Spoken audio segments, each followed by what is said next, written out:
एक बंद रेस्टोरेंट और लाशें। लेकिन कातिल कौन है? क्या ये एक प्लान मर्डर था या किसी की गलती से हुई मौतें? सच जानने के लिए हमें लौटना होगा कुछ घंटे पीछे, जहां ये कहानी शुरू होती है एक सीक्रेट के साथ। अब कहानी चलती है पीछे। हम मिलते हैं नैन्सी से, एक सीधी सादी लड़की जो खेतों में खड़ी होकर एक प्रेगनेंसी टेस्ट कर रही है। रिजल्ट पॉजिटिव आता है और नैन्सी के चेहरे का रंग उड़ जाता है। शादी से पहले प्रेगनेंसी, ना वो तैयार थी, ना उसने कभी इसकी उम्मीद की थी। डरी हुई नैन्सी सीधा पहुंचती है अपने डैड के रेस्टोरेंट, जहां वो खुद एक मैनेजर है। रास्ते में गाड़ी का पेट्रोल खत्म हो जाता है और नैन्सी मजबूरन पैदल चलने लगती है। तभी साइकिल से आता है बॉबी, जो उसी के रेस्टोरेंट में काम करता है। बॉबी उसे लिफ्ट देता है और दोनों पहुंच जाते हैं होटल। होटल में उसके डैड उसे बताते हैं कि आज रात रेस्टोरेंट की जिम्मेदारी पूरी तरह से तुम्हारी होगी, क्योंकि मुझे एक जरूरी मीटिंग में जाना है। नैन्सी थोड़ी नर्वस है, लेकिन हामी भर लेती है। डैड उसे बताते हैं कि तुम्हारी मदद के लिए मैंने जैक को रोका है। ये सुनते ही नैन्सी का मूड खराब हो जाता है, क्योंकि उसे जैक बिल्कुल भी पसंद नहीं। वो रिक्वेस्ट करती है कि बॉबी को रोक लीजिए, लेकिन डैड साफ मना कर देते हैं। मैं जैक को पहले ही बोल चुका हूं। नैन्सी गुस्से में ऑफिस से बाहर निकलती है और तभी अचानक उसे चक्कर आने लगता है। वो बाहर चली जाती है जहां जैक सिगरेट पी रहा था। जैक नैन्सी की हालत देखता है और तुरंत समझ जाता है, क्या तुम प्रेग्नेंट हो? और फिर पूछता है, क्या तुम्हारे डैड को इसका पता है? नैन्सी चुप रहती है और तभी वहां आ जाते हैं उसके डैड। नैन्सी डर जाती है कि कहीं उन्हें कुछ पता न चल जाए, लेकिन डैड उसकी हालत पर ध्यान नहीं देते। वो बस जैक को कहते हैं, जो भी कस्टमर आए उसे अच्छे से डील करना और नैन्सी तुम्हारी मदद करेगी।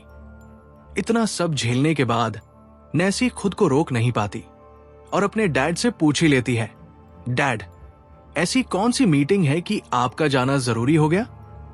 अब उसके डैड क्या जवाब देंगे और इस मीटिंग का कनेक्शन आगे होने वाले खून से क्या है? मां की मौत के बाद नैन्सी अंदर से बिल्कुल टूट चुकी थी। अकेलेपन ने उसे चारों तरफ से घेर लिया था।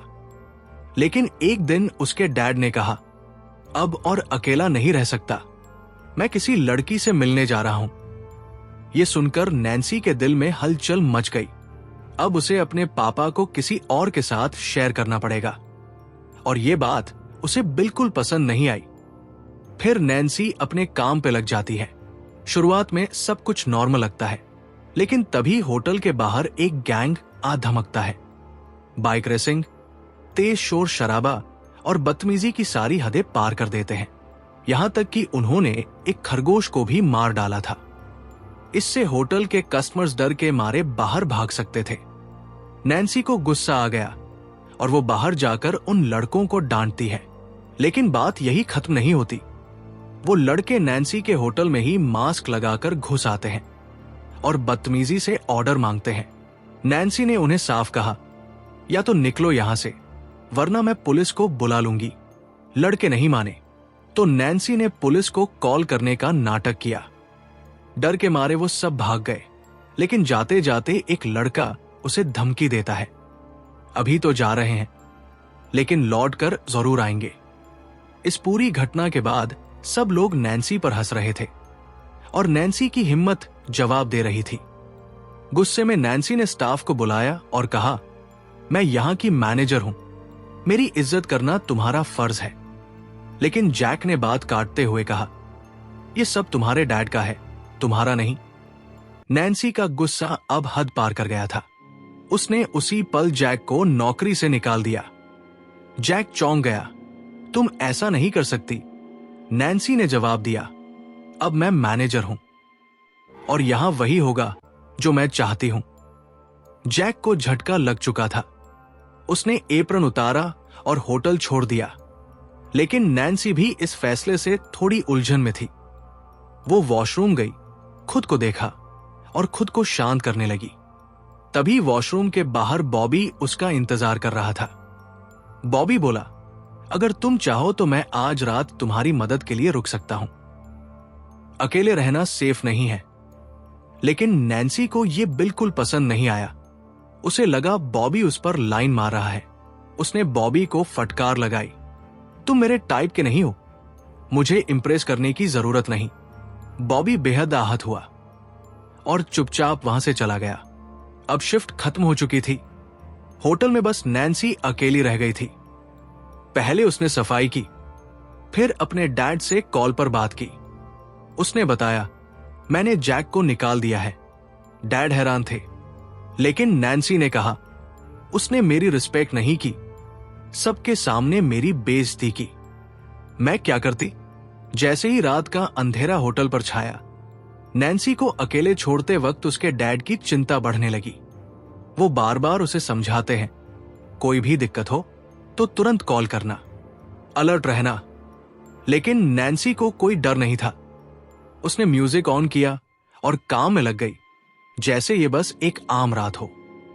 लेकिन फिर उसका सारा कॉन्फिडेंस चकनाचूर हो गया जब होटल की खिड़की से उसे वही बाइकर गैंग दिखी जो दिन में धमकी देकर गए थे।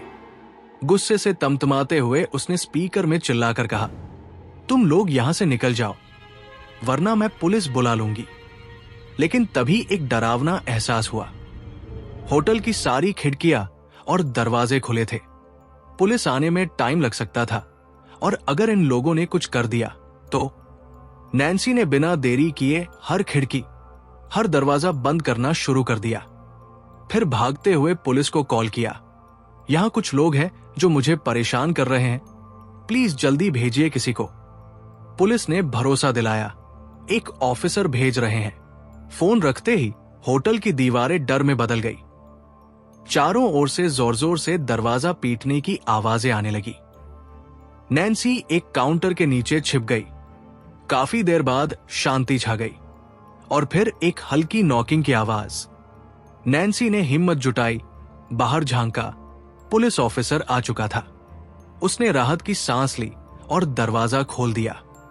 पुलिस ऑफिसर अंदर आया और बोला, हमें पूरी जगह की तलाशी लेनी होगी। पूरा होटल चेक किया, लेकिन नैन्सी के अलावा वहां कोई नहीं मिला। यहां तक कि बाहर भी सब शांत था। रिपोर्ट में उसने कहा, यहां सब ठीक है, शायद लड़की को कोई वहम हुआ हो। फिर वो वहीं रुकने का फैसला करता है और नैन्सी से कॉफी मांगता है, लेकिन उसकी निगाहें नैन्सी को अजीब महसूस कराने लगी। और फिर वो अचानक कहता है, चलो मेरे साथ पुलिस स्टेशन। इस गैंग की हरकतें बढ़ गई हैं, तुम्हारी सुरक्षा के लिए तुम्हें साथ चलना होगा। बिना मर्जी के वो उसे जबरदस्ती ले जाने की कोशिश करता है, लेकिन तभी पीछे से वही बाइकर गैंग आ धमकती है और शेरिफ पर हमला कर देती है। कुछ ही पलों में शेरिफ उस वाले की जान ले ली जाती है। नैन्सी इस मंजर से हिल जाती है। भागते हुए वो गैराज में छिप जाती है, कांपती हुई, डरी हुई। अब सवाल सिर्फ एक है, वो मदद कैसे बुलाए जब कोई सुनने वाला ही नहीं। लेकिन नैन्सी को क्या पता था कि जिन पर वो सबसे ज्यादा भरोसा करती है वही उसकी सबसे बड़ी सजा बनेंगे। जैसे ही नैन्सी की उम्मीदें टूटने लगी थी, किस्मत ने एक बार फिर करवट ली। बॉबी वहां पहुंच चुका था। उसे देखकर नैन्सी को थोड़ी राहत मिली और वो फौरन बॉबी को अंदर ले आई। लेकिन मुश्किलें यही खत्म नहीं हुई थी, क्योंकि अब वो यंग लड़कों का गैंग भी उसी होटल में पहुंच चुका था। नैन्सी ने तुरंत अपनी दोस्त को मैसेज भेजा ताकि वो मदद ला सके या खुद आ जाए। लेकिन इससे पहले कि कोई कुछ कर पाता, वही गैंग नैन्सी और बॉबी को पकड़ लेता है और बंधक बना लेता है। नैन्सी की कार वही खड़ी थी, लेकिन उसके हाथ बंधे थे, वो कुछ नहीं कर सकती थी। तभी एक आदमी आया और नैन्सी के मुंह और हाथों पर टेप लगाकर उसे एक कमरे में बंद कर दिया। डर के मारे कांपती हुई नैन्सी ने जैसे तैसे खुद को आजाद किया। पास ही एक चाकू पड़ा था और जान बचाने के लिए उसने वो चाकू उठाकर उस आदमी पर वार कर दिया। वो वही गिर पड़ा, मर गया।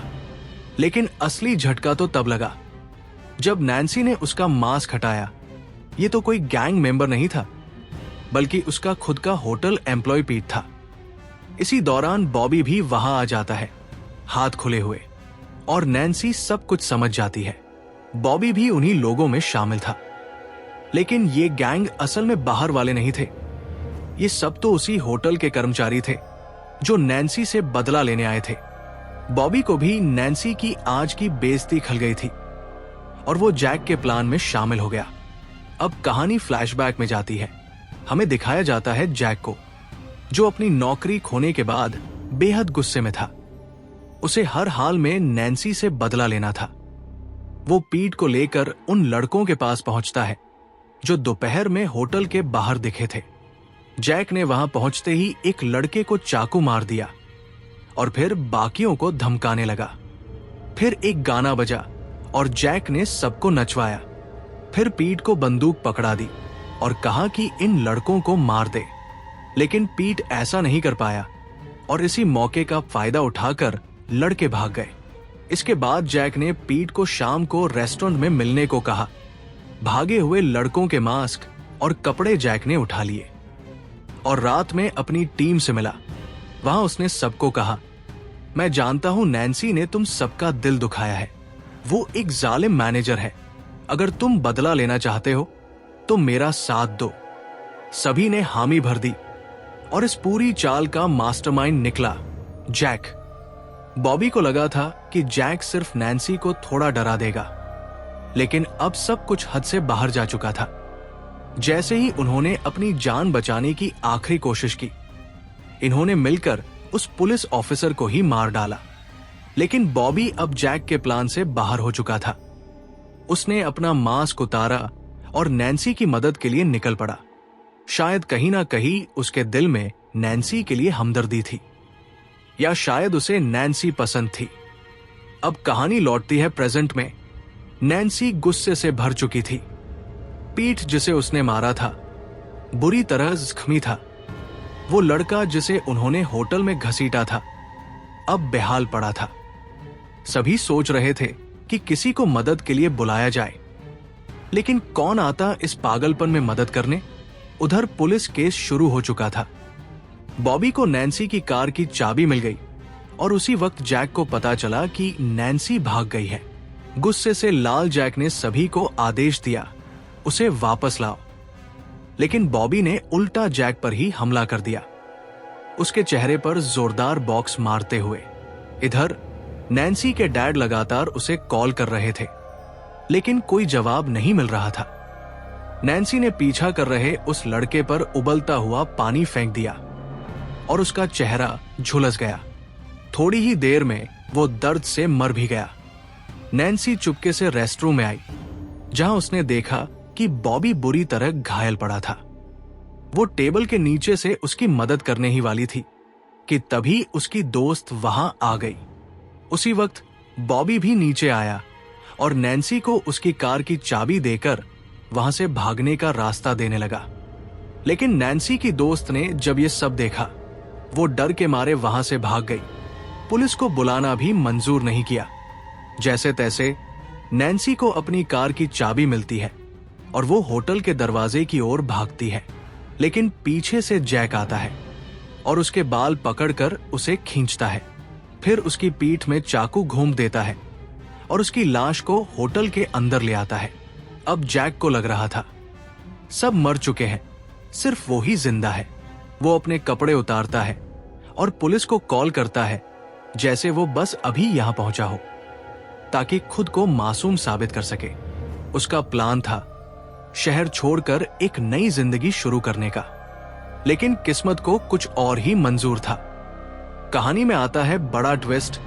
नैन्सी अभी जिंदा थी, अपने जख्म से चाकू निकालती है और खुद को घसीटते हुए बॉबी के पास ले आती है, जो अब मर चुका था। बॉबी की लाश देखकर नैन्सी फूट फूट कर रोने लगती है, क्योंकि बॉबी ही तो था जिसने उसकी सबसे ज्यादा फिक्र की थी। अब नैन्सी के दिल में सिर्फ बदला बाकी था। हिम्मत जुटाकर वो अपनी गाड़ी उठाती है और सीधा जैक के घर पहुंचती है। जैक को उम्मीद भी नहीं थी कि कोई उसके घर आएगा। जैसे ही दरवाजा खुलता है, नैन्सी ने बिना एक पल गवाए चाकू उसकी गर्दन में घूम दिया। जैक वही ढेर हो गया खुद नैन्सी भी अब थक चुकी थी। उसके जिस्म में अब ताकत नहीं बची थी। वो 2-4 कदम चलती है और जमीन पर गिर जाती है। उस समय उसे अपनी मां की याद आती है। तभी एक कार रुकती है, उसके डैड की। उन्होंने नैन्सी की कार देख ली थी, इसलिए वो उसे ढूंढते हुए यहां तक आए थे। अपनी बेटी की हालत देखकर वो रो पड़ते हैं और कहते हैं, हिम्मत करो बेटा, मैं तुम्हें बचा लूंगा। नैन्सी मुस्कुराती है और धीरे से कहती है, डैड, मैं प्रेग्नेंट हूं। बस यहीं पर कहानी खत्म हो जाती है। कभी कभी इंसान को खुद राक्षस बनना पड़ता है, उन राक्षसों से लड़ने के लिए जो उसे निगल जाना चाहते हैं। अगर आपको ऐसी कहानियां पसंद हैं तो लाइक, शेयर और सब्सक्राइब जरूर करें, क्योंकि सिनेमा इनसाइड पर आपको हर रोज मिलेंगी ऐसी ही दमदार और सस्पेंस से भरी फिल्में।